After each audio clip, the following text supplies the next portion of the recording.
Good afternoon. I'm Pearl, and I'm presenting Kampung Admiralty today. Kampung is a Malay word, and it means village. We were able to work on this project with multiple government stakeholders to come up with a new prototype to bring the Kampung, the village spirit, into the urban setting. This prototype takes on issues that societies across the world face. How do we keep the community spirit alive in a rapidly urbanizing world? And as family units shrink, how do we make sure the senior citizens in our community are well integrated and have access to all the help and services necessary to lead a healthy and independent life? Oh, sorry. And because it is funded by government, we also need to manage low cost and sustainability. This contemporary village is located next to the train station, a prime location in terms of real estate value. The building and its public space are connected to this public transport network and have become a natural urban focal point. The overarching theme of this project is connection and integration. It is a new prototype of mixed use, which combines social housing for the elderly with public space and park, medical health, recreational amenities, retail shops, food center, and an urban farm. This integrated project makes intergenerational activities and social interaction possible and ensures that the residents are not pushed to the periphery of the community.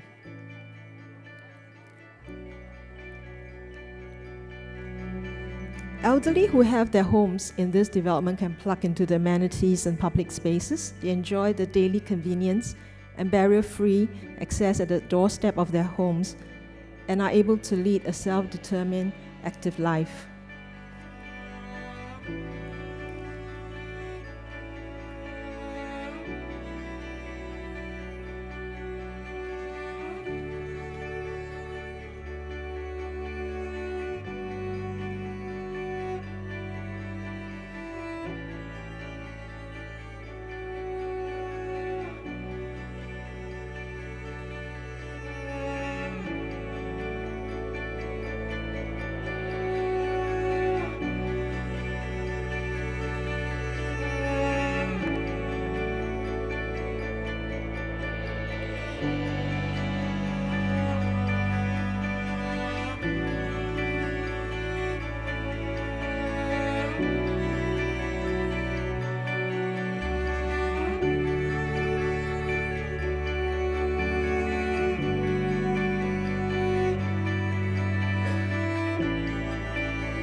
The site is in a typical mature social housing estate in Singapore, which typically comprise of residential blocks and a town center with standalone amenities. The site is next to the train station and is accessible by major roads. Multiple existing pedestrian and cycling routes cuts through it towards the train station and the park connectors. In the next few slides, I will use a series of design diagrams to explain the layering of the different programs.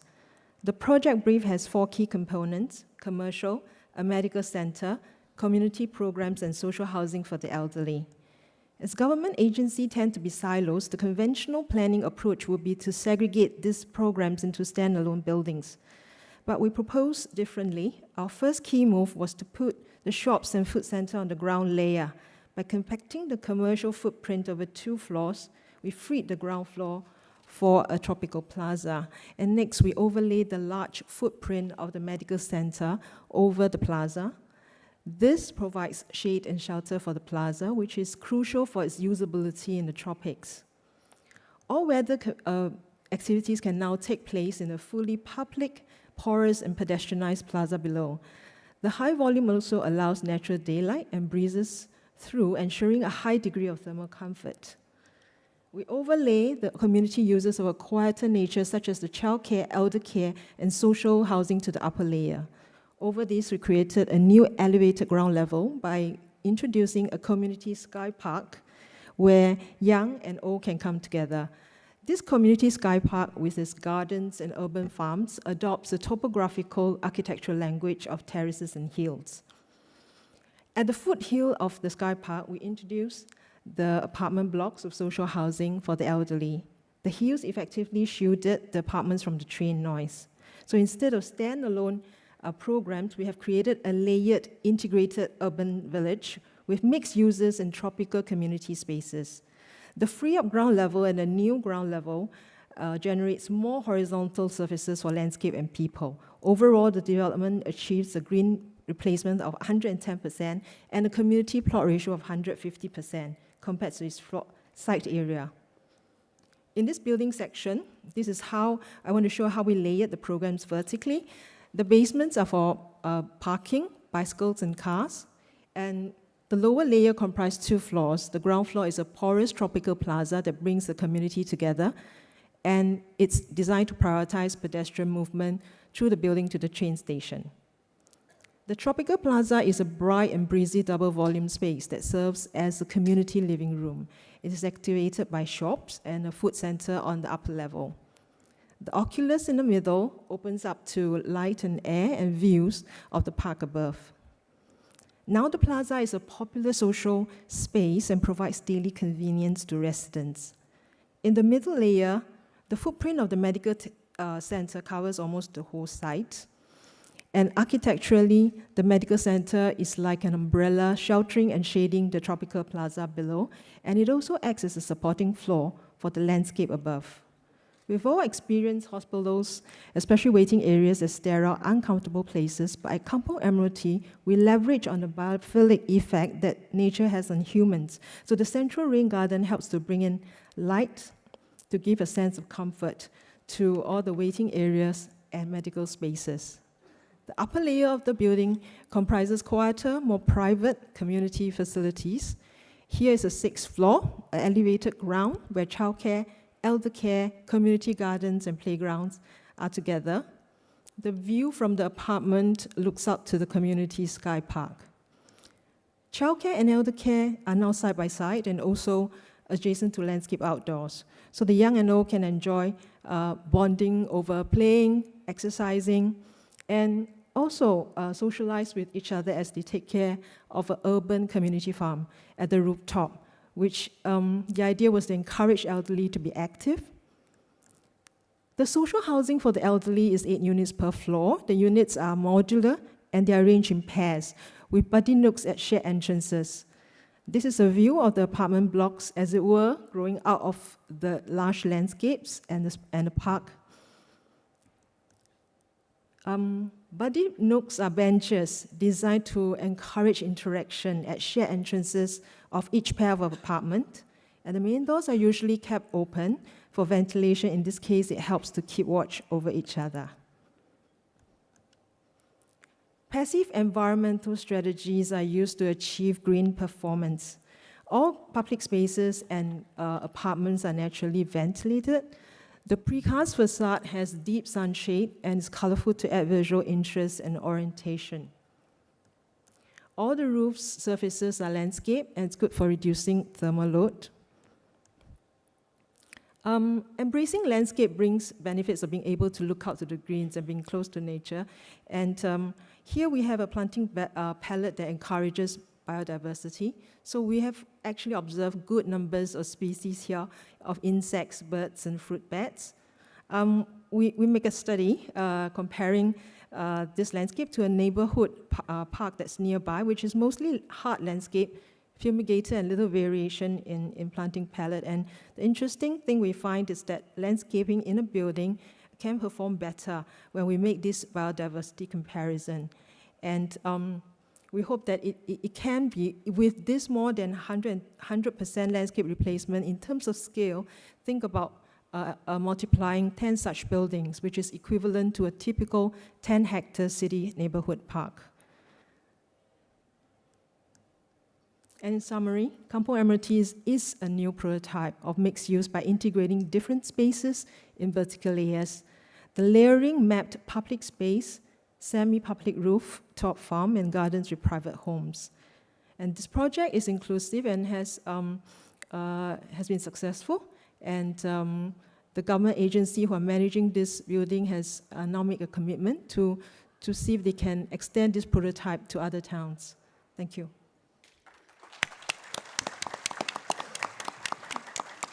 Well, compliments also for a very precise presentation, which shows both your intentions as explaining the project very well. So I'd like to remark that as a jury member. And what you started with, you also end with, and that is this public-private cooperation, because you want to de-silo programs. I call it public-private collaboration. How did you manage to de-silo the different programmatic elements? We actually have 7 government agencies involved in this project, so it's quite helpful that there is a steering committee that is steering the direction of this project, and so the different agency can kind of put their agendas behind this aspiration to make this place a good prototype mixed use. Frederick? Yes, I think especially the urban approach, I think is very intelligent, and it achieves something which has been searched for internationally over the last 10 years, not very successfully, which is bringing greenery into a large housing complex. Some of the photographs you show, the inside part of the building, are really extraordinary. The way this lush vegetation takes over the whole building. I can understand that the outside is more geometrical, more abstract, and it sort of conceals this fact. However, I think it's properly done, but it's rather irregular, and there are certain things which are rather traditional, like the corner buildings, and then there's this step-down side on one side, on the other side, which doesn't seem to have anything behind it. So why is the exterior so, let's say, abstract and the interior so natural? I think because we actually maximize the site a lot, so it looks quite rectangular on the outside.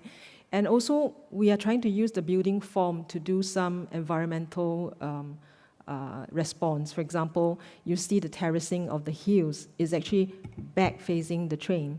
And so actually, there is a lot of noise issues that public housing are facing because they are so close to the train station. And so this topographical structure is shielding the noise from the apartment. So actually, the inside feels surprisingly quiet because of this arrangement. Yeah. Leslie? Yeah. I have a couple of slightly different questions. I mean, this talks about being a kampung, a village. Yes. So the one thing I wanted to know is this still a kind of contemporary prototype in Singapore? If I'm understanding Singapore correctly, it's not a village, it's a city-state. So Yes. the idea of the kampung must have come from somewhere. We came from Kampong. I guess there's a very rapid urbanization happening in Singapore. So we most often talk about Kampong as in a setting where everybody knows everybody. Yeah. So the idea of Kampong here is actually to make sure that there is actually spaces that encourage social interaction. So that was going to be my second question. Yeah. So the kampung is more of a social idea than a physical Yes. idea. Yes. And has this contemporary urban kampung changed the way people behave? I think so. Also because we actually intentionally plan the very public spaces at the bottom. And once they go up to this new ground level at the upper floor, it's actually generally much quieter, and people are enjoying going to those spaces to just simply, hang out and study or just take care of the gardens. So that the space actually transforms some of the behavior actually. So behavior adjusts to this architecture. And would you say it could also be a prototype then for other places, or is it typical for Singapore or a way of living? Because we, of course, tend to look at the images and think, oh, wow, that would be nice in my city as well. Well, how do you think about it? You work in different places as well. We certainly think that this should be a good prototype that can be multiplied, because you're trying to bring housing and social facilities together. And there need to be also a commercial aspect to it, but it's not a big part of it here. Yeah, but I think the idea is also putting in housing, that people are living here and they're enjoying the conveniences. And at the same time, the building is fully open to the community around, and everybody can come in and enjoy the space. Yeah. Interesting. Yeah, I think Singapore has come a long way to define the tropical urbanism in its very unique identity. And it's a very delightful solution in this case. Congratulations. Thank you. Thank you. Thank you.